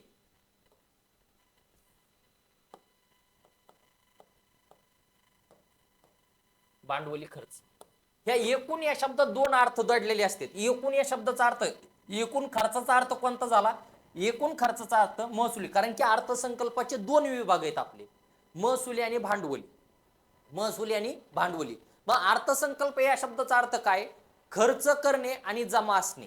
खर्च आणि जमा असं दोन अर्थ आहे, त्यालाच आपण अर्थसंकल्प म्हणतो. सरकारचा एकूण खर्च प्लस सरकारची एकूण जमा. आलं लक्षात? सरकारची एकूण जमा. एकूण खर्च म्हणजे कोणता आला? मग महसुली प्लस भांडवली. एकूण जमा कोणती आली? महसुली प्लस भांडवली. मग याच्यात निर्माण झालेली तूट म्हणजेच अंदाजपत्रकीय तूट. आलं लक्षात? आयोग असं पण तुम्हाला विचारू शकतं. त्याच्यामुळे ध्यानात ठेवा, एकूण या शब्दाचा अर्थ काय झालं तुमची? एकूण प्राप्ती याचा अर्थ महसुली प्राप्ती प्लस भांडवली प्राप्ती मायनस एकूण खर्च याचा अर्थ काय? महसुली खर्च प्लस भांडवली खर्च. आलं लक्षात? आणि वित्तीय तूट म्हणलं की मी तुम्हाला सांगितलं, अशा प्रकारे सुद्धा तुम्ही लक्षात ठेवू शकता. त्याच्यानंतर केंद्र सरकारच्या भांडवली खर्चात विचारलं. पुन्हा भांडवली खर्चात विचारलंय. आता भांडवली जमेत नाही विचारलं. भांडवली खर्चात कशाचा समावेश होतो? मी तुम्हाला मागाशी शब्द सांगितले, भांडवली म्हणलं शब्द आला की गुंतवणूक आला पाहिजे. गुंतवणूक, उद्योग, विकास, कर्ज, मदत हे शब्द असले की तुमचे भांडवली असणार. त्याच्यानंतर निर्गुंतवणूक. गुंतवणूक म्हणजे तुमचं गुंतवणूक. निर्गुंतवणूक किंवा इतर मिळकतीतील नफा, फक्त एवढाच नफा आहे, बाकीचा सगळा नफा हा महसुलीमध्ये जातो. फक्त निर्गुंतवणुकीतून प्राप्त नफा. कारण की गुंतवणूक, निर्गुंतवणूक म्हणजे काय? सार्वजनिक उद्योगाचे खाजगी गुंतवणूक उद्योगाला काय केलेली असते आपण? विक्री केलेली असते. त्यालाच आपण काय म्हणतो? निर्गुंतवणूक म्हणतो. निर्गुंतवणूक आपण रोज करतो का? 8 दिवसाला करतो का? कवा तरी 2 वर्ष 4. आतापर्यंत जर सरकारी जर उद्योग आपण जर दुसऱ्याला विकून टाकले असते तर आपलं सगळं खाजगीकरण झालं असतं. म्हणून निर्गुंतवणुकीतून प्राप्त नफा, त्याला दुसरा शब्द काय? इतर मिळकत. इतर मिळकतीतून प्राप्त नफा हा फक्त भांडवली जमेत येतो. इतर देणी, इतर देणी याचा अर्थ सार्वजनिक लोकलेखे, त्यालाच भविष्य निर्वाह निधी म्हणतो, केव्हीपी म्हणतो, अल्प बचती म्हणतो. हे जे येतात हे सगळे भांडवली जमेमध्ये येतात. आलं लक्षात? आता भांडवली खर्च विचारलेला आहे त्यांनी. भांडवली खर्च, राज्य सरकारला कर्ज. खर्च आता कधी होणार आहे बघा. कर्ज दोन प्रकारचे. आपल्या खिशातून रुपया दुसऱ्याकडे गेला तो कशासाठी वापरला घेणं देणं नाही. आपल्या रुपया खिशातून पडला तरी तो आपला खर्च झाला, हरला तरी तो खर्च झाला. आपण कोणाला दिला मग तो कर्ज म्हणून द्या, मदत म्हणून द्या, ते आपल्यासाठी खर्चच असणार. याचा अर्थ आपल्या खिशातून जो काय रुपया जाणार आहे तो कशासाठी जाणार आहे हे माहित नाही. हरलाय, कोणाला दिलाय, मदत दिली, काय दिली, काहीच माहित नाही. तो आपल्यासाठी खर्च असतो. आता कर्ज दिलंय एखाद्याला, आपल्या खिशातून राज्य सरकारला कर्ज दिलंय, खर्च झाला. पण ध्यानात ठेवा, कर्ज दोन प्रकारचं असतं. कर्ज जर दिलं तर तो खर्च झाला आणि कर्ज जर घेतलं दुसऱ्याकडून ती जमा झाली. आता माझ्याकडे रुपया आलाय, हे माझा जमा झाली. माझ्याकडून रुपया गेलाय, हा माझ्यासाठी खर्च झालाय. कशासाठी गेलाय माहित नाही. माझ्याकडे रुपया आलाय, कशाच्या माध्यमातून आलाय हे माहित नाही, हा जमा झाला माझा. लक्षात आलं? चला पुढे. मग राज्य सरकारला कर्ज देऊन टाकलंय. आता केंद्र सरकारच्या खिशातून रुपया बाहेर गेला, याचा अर्थ तो खर्च झाला. आर्थिक विकासासाठी भांडवली खर्च, यस मी तुम्हाला सांगितलं विकास हा शब्द आला, भांडवली झाला. प्रशासकीय खर्च, आता ध्यानात ठेवा, प्रशासनावरचा खर्च मी तुम्हाला सांगितलेला होता हा महसुली खर्च असतो. प्रशासनावरचा खर्च हा महसुली खर्च असतो. संरक्षणावरचा खर्च संरक्षणावरचा पण दोन आहे. जर ते रणगाडे बिनगाडे जर घेतले तर तो भांडवलीमध्ये जाणार. आणि प्रशासनावरचा जनरल तुम्हाला क्वेश्चन विचारलाय, संरक्षणावरचा खर्च, यस महसुली खर्च येतो. प्रशासन, व्याज. आता व्याज पण दोन प्रकारचं आहे. आता जर दुसऱ्या देशाला आपण कर्ज दिलंय, दुसऱ्या देशाला कर्ज दिलंय याचा अर्थ काय झाला? आता राज्य सरकारला कर्ज दिलंय, कर्ज फुकट देणार आहेत का? पण तो खर्च झाला. पण त्याच्यावरचं जे व्याज येणार आहे ते केंद्राला व्याज जातं, ते केंद्र सरकारची जमा झाली. म्हणजे याचा अर्थ व्याज पण दोन प्रकारचं येते, जमेच्या बाजूने पण येतं, खर्चाच्या बाजूने पण येतं. पण जनरल जर परिस्थिती विचारलं व्याज हा काय, मी जसं सांगितलं संरक्षण हा महसुली खर्च येतो, प्रशासनावरचा खर्च महसुली खर्च येतो, तसं व्याज जनरल परिस्थितीत खर्चाच्या बाजूने येतं. जर दुसऱ्या देशाला आपण कर्ज जर दिलेलं असेल, कर्ज दिलंय म्हणजे तो देश आपल्याला व्याज देणार आहे, ही आपली जमा झाली. पण आपण दुसऱ्या देशाकडून कर्ज घेतलेलं आहे, तर त्या देशाला आपण व्याज देतो, ते व्याज आपला खर्च झाला, असा त्याचा अर्थ होतो. आता विदेशी सरकारांना कर्ज दिलंय, कर्ज देऊन टाकलं, याचा अर्थ खर्च झालाय. यस, म्हणजे अ, ब आणि ड हे काय झाला, भांडवली खर्चाचा भाग झालेला आहे. प्रशासनावरचा खर्च हा महसुली खर्च आहे, तो भांडवलीमध्ये येत नाही, खर्चच आहे. बघा आयोगाने किती गंडावणारा क्वेश्चन टाकलेला आहे, तो खर्च आहे, पण हे एका शब्दामुळे लय डिपेंड आहे. हा एक शब्द हा खर्च झालाय, पण हा भांडवली बद्दल बोलतोय. कर्ज भांडवलीत येतं, विकास हा भांडवलीत येतो, विदेशी सरकारना कर्ज हे भांडवलीमध्ये येतो, उद्योग हे भांडवल. प्रशासनाचा हा खर्च आहे, पण प्रशासकीय हा शब्द वापरलाय. प्रशासकीय असल्यामुळं हा खर्चात येतो का, खर्चात येतो, पण कोणत्या, तर ह्या खर्चात येत नसून तो महसुली खर्चात येतो, महसुली खर्चात येतो. बघा शब्द कसा फिरवलाय, हा शब्द याच्याशी मॅच होत नाही, हा शब्द महसुलीशी मॅच होतो, भांडवलीशी नाही. खर्च खर्चाशी मॅच झाला, पण भांडवलीशी हा प्रशासकीय मॅच नाही झाला, कारण की प्रशासन खर्च हा महसुलीशी मॅच होतो. त्याच्यामुळे इथं क क क इथं काय, इथं काय, इथं काय, म्हणजे फक्त आपला पर्याय क्रमांक 3 बरोबर पाहिजे. ओके, चला पुढे. केंद्र सरकारच्या, बघा एकच राहील, केंद्र सरकारच्या महसुली खर्चाशी संबंधित खालीलपैकी कोणत्या बाबी येतात. महसुली विचारलाय. आता महसुली याचा अर्थ या वाक्यामध्ये मी तुम्हाला सांगितलं, गुंतवणूक शब्द येणार नाही, विकास हा शब्द येणार नाही, विकास किंवा उद्योग हा शब्द येणार नाही, हे दीर्घकालीनचे घटक आहेत, ते भांडवलीचे भाग आहेत. कर्ज हा शब्द येणार नाही, कर्ज हा शब्द येणार नाही, मदत हा शब्द येणार नाही, आलं लक्षात. निर्गुंतवणुकीतून प्राप्त हा शब्द येणार नाही, कारण की ते भांडवलीचे भाग आहेत. इथं खर्चाशी संबंधित, इथं भांडवली शब्द वापरला, चूक. इथं विकास शब्द वापरला, मी तुम्हाला सांगितलं महसुलीत येत नाही, कारण की महसूल वेगळं, भांडवली. कर्ज येणार नाही, हे संपला. म्हणजे फक्त अ बरोबर पाहिजे, आपलं पर्याय क्रमांक 1 नंबर पाहिजे. आलं लक्षात. शब्द कीवर्ड व्हेरी व्हेरी IMP आहेत. आता महसुली खर्च, महसुलात काय येतं, कर येतं. मग कर नेहमी जमेच्या बाजूने असतात, खर्चाच्या बाजूने. जर महसुली कर, कर गोळा करण्यासाठी प्रशासनावर जो खर्च करतो तो खर्चावर येतो.